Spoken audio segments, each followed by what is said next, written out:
요엘 1장 2절에서부터 7절까지입니다. 징계 속에 담긴 하나님의 마음. 지난 시간에는 요엘 선지서의 시대적 배경과 특징, 그리고 중심 주제와 내용들에 대해서 배웠습니다. 요엘서를 공부하면서 우리가 기억해야 할 기본 주제와 내용은 회개함으로 여호와의 날을 맞이할 준비를 하라는 것입니다. 여호와의 날은 하나님의 심판의 날을 상징합니다. 하나님은 요엘 선지자를 통해서 여호와의 날이 임박했음을 선포하게 하십니다. 하나님이 예비하신 엄중한 심판의 날이 다가오고 있으니 어서 죄에서 돌이켜 회개하기를 촉구하신 것입니다. 요엘 선지자가 활동했던 시기는 요아스라는 왕이 남유다 왕국을 다스릴 때였습니다.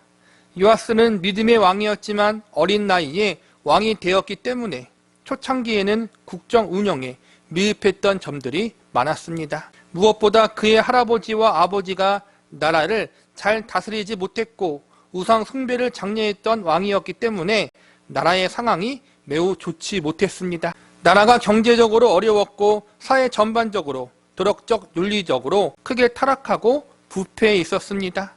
특별히 우상 숭배의 범죄가 나라 전체에 만연해 있었습니다. 믿음의 왕이 세워졌음에도 불구하고 여전히 우상 숭배의 범죄에서 벗어나지 못하는 남유다 백성들을 향하여 하나님은 요엘 선지자를 통해 경고의 말씀을 전하게 하십니다. 만약 그들이 죄를 버리고 회개하지 않는다면 그들이 범한 죄대로 매우 엄중하고 준엄한 심판을 받게 될 것이라는 메시지를 전하게 하십니다. 오늘부터 배우게 될 요엘서 1장의 주요 내용은 이처럼 범죄한 남유다 왕국에 대한 하나님의 징계와 채찍에 대한 말씀들이 기록되어 있습니다. 우리는 오늘 남유다 왕국을 향한 징계에 대한 경고의 말씀들을 살펴보면서 이 경고 속에 담긴 의미와 이 경고의 말씀이 오늘날 우리들에게 주는 교훈과 메시지는 무엇인지 알아보는 시간을 가져보도록 하겠습니다. 우선적으로 하나님의 경고의 종류와 내용에 대해서 살펴보겠습니다. 첫 번째로 하나님은 해충의 징계를 통해서 경고하십니다. 본문 4절을 보시기 바랍니다. 팥중이가 남긴 것을 메뚜기가 먹고 메뚜기가 남긴 것을 느치가 먹고 느치가 남긴 것을 황충이 먹었도다. 해충이란 사람에게 직간접적으로 피해를 주는 곤충이나 벌레를 지칭합니다. 본문 4절에 보니까 팥중이와 메뚜기 그리고 느치와 황충이라는 해충이 등장하여 밭에 자라고 있는 곡식들을 모두 먹어치우고 있다고 이야기하고 있습니다. 4절에 나오는 해충의 피해는 오늘 본문이 기록될 당시에 이스라엘 민족 남유다 백성들이 경험하고 있었던 사건이었습니다. 팥중이, 메뚜기, 느치, 황충이 이러한 해충은 곡식을 갉아먹는 공충이라고 생각하시면 이해가 쉬울 것입니다.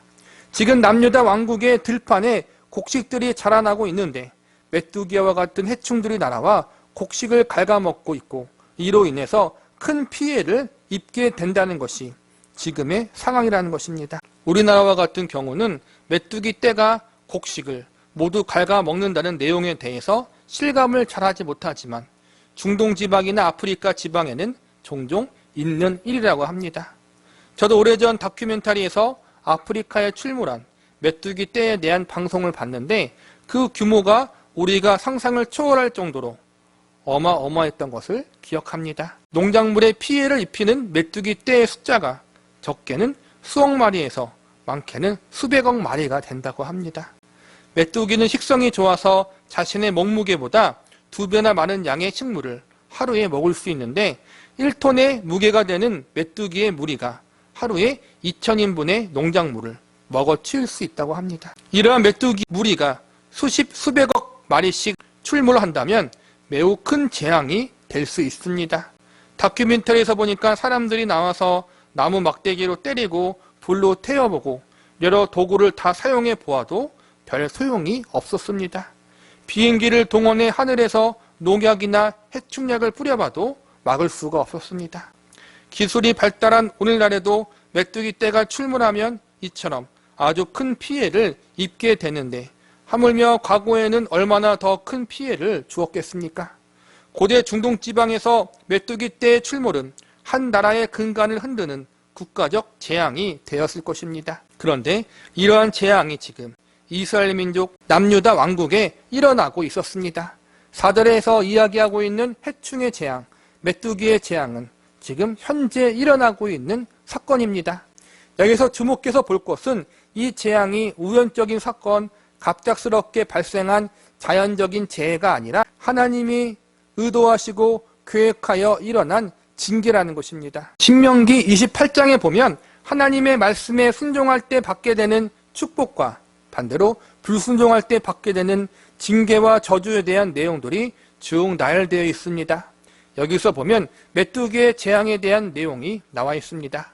하나님의 말씀을 듣지 않고 하나님 앞에 범죄하게 되면 메뚜기를 보내어 이스라엘 백성들이 심은 곡식들을 먹게 하여 고통당하게 하신다고 경고하고 있습니다. 그러니까 지금 겪고 있는 메뚜기의 재앙, 자신들이 힘들게 농사지은 곡식들이 메뚜기 떼로 인하여 남아나지 않게 되는 이러한 재앙이 그들 자신의 범죄함 때문이라는 사실을 알려주고 있는 것입니다. 율법에 기록된 대로 또한 하나님의 선지자가 경고한 대로 하나님이 내리신 이 징계 사건을 보면서 어서 자신들의 잘못을 깨닫고 하나님 앞에 회개하는 자리로 가야 한다는 것이 바로 메뚜기 떼, 해충의 징계 속에 담긴 경고의 의미인 것입니다. 두 번째로 하나님은 가뭄과 기근의 징계를 통해 경고하셨습니다. 본문 5절을 보시기 바랍니다. 취하는 자들아 너희는 깨어 울지어다. 포도주를 마시는 자들아 너희는 울지어다. 이는 단 포도주가 너희 입에서 끊어졌음이니. 하나님이 메뚜기 떼를 보내어 이스라엘 백성들의 밭과 들에서 자라는 곡식들을 모두 갉아먹게 했다면 이번에는 가뭄과 기근을 통해 남아있는 포도나무를 비롯해 다른 먹을 것들을 없애시는 작업을 행하십니다. 5절에 보니까 포도주가 입에서 끊어졌다고 나와 있습니다. 포도주는 포도 열매를 즙으로 짜서 만든 음료입니다. 포도주가 끊어졌다는 것은 더 이상 포도 열매를 얻을 수 없게 되었다는 말입니다. 왜 포도 열매를 얻을 수 없습니까? 여러 가지 이유가 있겠지만 제일 큰 이유는 가뭄 때문이라고 할 수 있습니다. 10절에서는 밭이 황무하고 토지가 말라 새 포도주 역시 말랐다고 이야기하고 있습니다. 땅이 황무하고 말랐다는 것은 비가 오지 않았다는 것을 보여주는 것입니다. 하나님의 징계 방법 중 가장 대표적인 것이 바로 비를 내리지 않게 하사 가뭄을 주시는 것입니다. 비를 안 내리면 땅이 마르고 땅에서 자라는 곡식과 과일 역시도 말라 죽게 됩니다. 포도나무는 물이 부족한 곳에서 잘 자라나는 과목입니다. 가뭄을 잘 견디는 식물이 포도나무입니다. 그런데 이 포도나무에서도 열매가 없다는 것은 그만큼 심한 가뭄이 지속되었다는 것입니다. 메뚜기 떼가 날아와 밭과 들의 곡식을 모두 갉아먹은 사건이 하나님이 내리신 징계였듯이 하늘에서 비가 내리지 않아서 땅이 메마르고 포도나무가 열매 맺을 수 없을 만큼 심한 가뭄이 든 것도 하나님이 계획하여 내린 재해인 것입니다.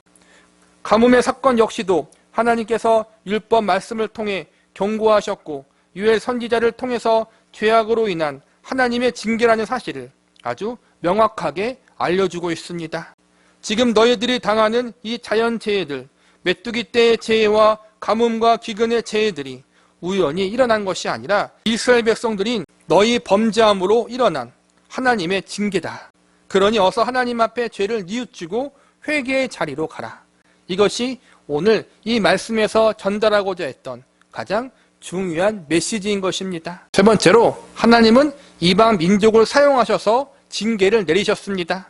벌레들이 몰려오고 심각한 가뭄이 지속되어 먹을 것을 구하기 힘든 그러한 고통의 징계를 하나님이 남유다 왕국에 내리셨습니다. 해충과 가뭄의 고통은 지금 현재 남유다 왕국이 경험하고 있는 사건입니다.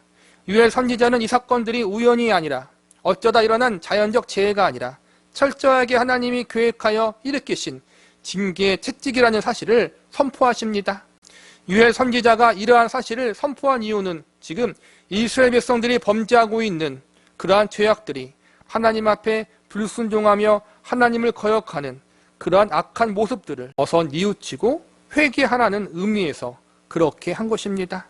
너희가 지금 당하는 재앙과 고통은 하나님이 너희의 범죄함 때문에 내리는 징계다. 그러니 어서 회개하고 하나님께 돌아오라.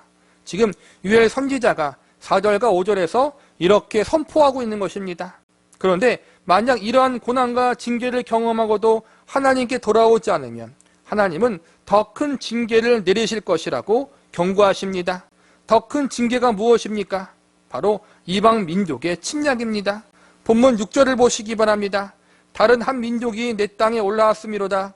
그들은 강하고 수가 많으며 그 이빨은 사자의 이빨 같고 그 어금니는 암사자의 어금니 같도다. 메뚜기 때의 재앙과 가뭄의 재앙을 통해서 자신들의 잘못을 깨닫고 하나님께 회개하고 돌아오라고 선포했는데 그래도 말을 안 들으면 이번에는 아주 강한 이방 민족을 불러서 이스라엘 백성들을 혼내주실 것이라고 말씀하고 있는 것입니다. 이 이방 민족을 사자와 사자의 이빨 같다고 표현했는데 그만큼 하나님이 불러 징계의 도구로 사용할 이방 민족이 강할 뿐만 아니라 매우 거칠고 잔인한 민족이라는 사실을 미리 알려주고 있는 것입니다. 역사적으로 이 민족은 바벨론 민족으로 볼 수 있습니다. 남유다 왕국은 바벨론 나라에 의해서 3번 수도가 함락당하고 결국 나라가 멸망당하고 맙니다. 살아남는 사람들은 대부분 포로로 잡혀갑니다. 이 과정 가운데 무수한 사람들이 칼로 죽임을 당했고 질병과 기근으로 죽었습니다. 이어지는 본문 7절을 보시기 바랍니다. 그들이 내 포도나무를 멸하며 내 무화과 나무를 긁어 말갛게 벗겨서 버리니 그 모든 가지가 하얗게 되었도다. 7절의 말씀은 단순히 포도나무와 무화과 나무의 농사가 안 된다는 이야기만 하는 것이 아니라 이방 민족의 침략으로 인해 그나마 남아있는 적은 양의 식량도 남김없이 사라지게 될 것을 이야기하고 있는 것입니다. 침략해온 이방 민족이 성을 포위하고 모든 것을 불살라 없애버리기 때문에 사람들이 극심한 굶주림과 기근에 허덕이게 된다는 것입니다. 이러한 징계로 인한 고통이 얼마나 극심한지 사람들이 경험하지 못해 보았을 정도로 큰 고통이라고 말합니다. 본문 2절을 보시기 바랍니다. 늙은 자들아 너희는 이것들을 들을지어다. 땅의 모든 주민들아 너희는 귀를 기울일지어다. 너희의 날에 너희 조상들의 날에 이런 일이 있었느냐. 늙은 사람들은 인생을 오래 산 사람들입니다. 그만큼 많은 인생의 연륜과 경험이 있습니다. 젊은 사람들이 겪어보지 못한 일들, 산전수전을 다 겪어본 사람들이 바로 늙은 사람들입니다. 그런데 만약 하나님의 백성들이 회개하지 않으면 그러한 늙은 사람들도 일평생 살면서 겪어보지 못한 큰 재앙과 고통을 당하게 될 것이라고 경고하고 있는 것입니다. 이어지는 3절을 보시기 바랍니다. 너희는 이 일을 너희 자녀에게 말하고 너희 자녀는 자기 자녀에게 말하라. 그 자녀는 후세에 말할 것이니라. 이 말씀은 크게 2가지 의미를 담고 있습니다. 가장 먼저는 하나님이 내리신 징계가 지금껏 경험해보지 못한 아주 큰 고난과 환난이었기 때문에 사람들이 그의 후손들에게 이 사건들을 알려준다는 것입니다. 마치 6.25를 경험했던 세대가 그들의 후손들에게 과거 비참했던 그 시기의 이야기를 해주는 것과 동일한 이치입니다. 회개하지 않으면 두고두고 후손들에게 알려줄 정도로 그렇게 큰 재앙적 사건이 일어나게 될 것임을 경고하고 있는 것입니다. 또 하나는 후대의 후손들이 지금 당하는 고난과 징계를 따라받지 말라는 교훈적 메시지를 전달해 주기 위한 것으로도 볼 수 있습니다. 우리의 부모들은, 우리의 조상들은 하나님께 범죄하여 이렇게 큰 징계를 받았으니 너희는 그러한 범죄를 범하지 말아라. 이러한 의미가 있는 것입니다. 오늘 우리 유엘 선지서의 메시지 속에는 하나님이 선포하게 하신 경고의 내용들을 통해서 그들이 경험한 징계의 모습을 통해서 우리는 그들과 같은 자리에 서면 안 된다는 사실을 배울 수 있어야 합니다. 하나님을 떠나 범죄하는 것이 얼마나 큰 하나님의 진노와 분노를 가져오는지, 얼마나 그것이 우리에게 불행하고 고통스러운 일인지를 알아야 합니다. 원래부터 스스로 잘하면 좋지만 하나님의 말씀을 기쁨으로 잘 지켜서 복받으며 살면 좋겠지만 우리 인간이란 존재가 악하기 때문에 하나님은 부득이하게 사랑의 매를 드십니다. 돌아올 수 없는 강을 건너기 전에 미리 사랑의 매를 드셔서 정신 차려 돌이킬 수 있도록 이끄시는 것입니다. 한두 번 좋은 말로 해서 안 들으면 그 이후에는 매를 맞을 수밖에 없습니다. 이 매는 징계 자체를 위한 매가 아니라 잘못된 자식을 돌이키게 하기 위한 사랑의 매입니다. 그런데 사랑의 매를 맞을 때도 한두 번 맞고 뉘우치면 좋은데 여전히 깨닫지 못하고 반항하면 팔다리 하나가 부러질 수도 있는 것입니다. 하나님은 유엘 선지자를 통해서 더 혼나기 전에, 더 심하게 징계받기 전에 어서 정신 차리고 돌아오라고 알려주고 계십니다. 더 크게 혼나서 호되게 당하기 전에 미리미리 조심하라는 것입니다. 저와 여러분도 마찬가지입니다. 우리가 하나님 앞에 잘못한 자리에 서 있다면, 하나님이 기뻐하지 않는 삶의 자리에 서 있다면, 하나님이 좋은 말로 할 때, 하나님이 봐주실 때 빨리 회개하고 돌아와야 합니다. 하나님은 지금 불신자들을 향해서 경고하시는 것이 아닙니다. 하나님의 최우선 관심사는 하나님이 택하신 백성과 자녀들에게 있습니다. 하나님은 그분의 백성과 자녀들이 죄악의 자리에 서 있는 것을 지켜만 보지 않으십니다. 오늘 유엘 선지자의 경고 속에서 이스라엘 백성들의 모습이 우리에게는 없는지 우리 자신을 점검하고 살펴볼 수 있는 시간이 되기를 바랍니다. 말씀을 정리하겠습니다. 오늘 말씀의 주요 내용은 결국 하루라도 더 빨리 깨닫고 회개하라는 것입니다. 더 맞기 전에, 더 혼나기 전에 어서 죄에서 돌이키라는 것입니다. 4절과 5절에서 나오는 메뚜기 떼의 징계와 가뭄의 징계는 빨리 죄에서 돌이켜 돌아오라는 하나님의 사인이요, 6절과 7절에 나오는 이방 민족의 침략과 고통은 그러지 않으면 더 크게 혼난다는 경고인 것입니다. 실제로 하나님의 징계 단계 중 가장 큰 징계는 이방 민족의 침략으로 인한 굶주림입니다.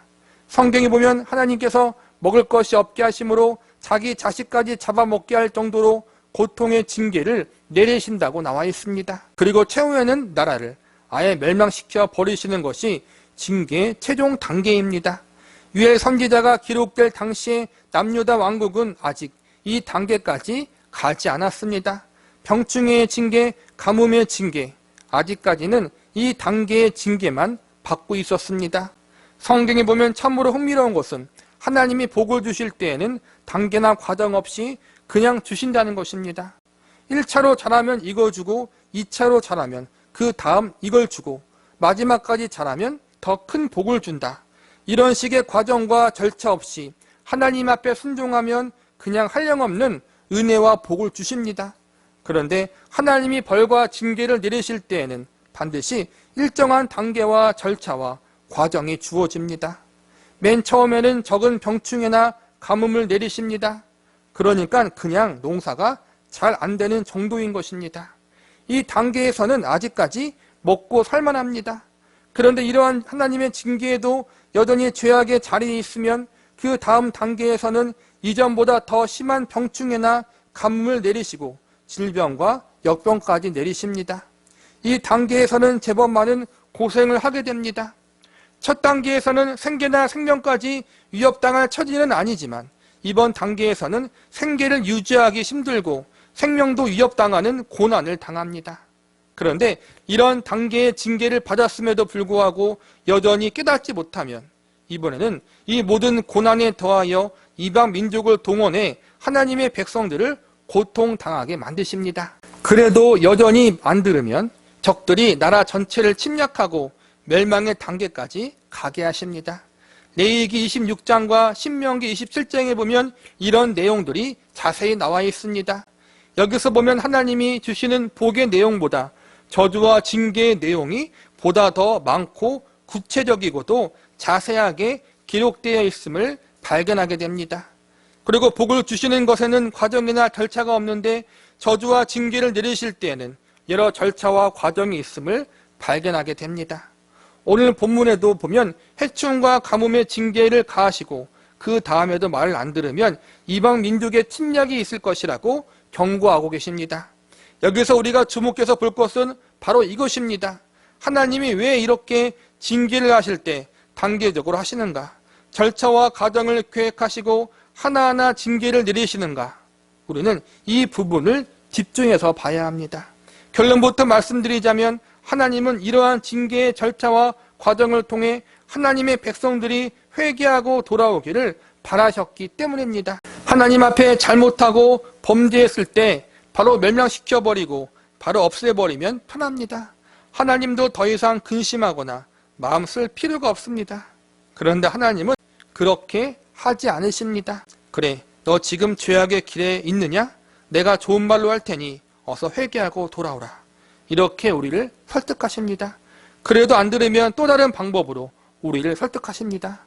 그래도 회개 안 하면 또 다른 방편으로 우리를 돌아오도록 기회를 주십니다.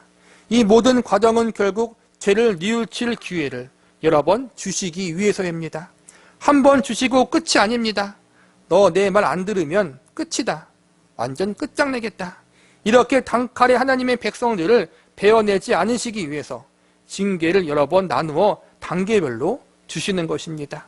속전속결로 빨리 끝내지 않으시고 속된 말로 일부러 질질 끄시는 것입니다. 어떻게 해서든 회개케 만들기 위해서, 어떻게 해서든 뉘우칠 기회를 주시기 위해서 하나님은 여러 과정과 단계를 통해 여러 번 징계하시고 여러 번 사랑의 매를 드시는 것입니다. 이러한 사랑의 매 역시도 결국 하나님께 어서 빨리 돌아오라는 하나님의 마음이 담겨 있는 것입니다. 내가 아직 기회를 줄 테니 돌아오라는 것입니다. 내가 아직 너희를 포기하지 않았으니 어서 뉘우치고 오라는 것입니다. 결국 오늘 하나님이 경고하신 징계의 말씀들은 하나님 백성들을 포기하지 않으시고 계속해서 기회를 주시는 하나님의 사랑의 마음, 그들을 기다리시는 인내와 자비와 긍휼의 마음이 담겨 있는 것입니다. 축복은 즉각적인데 심판과 징계는 점진적입니다.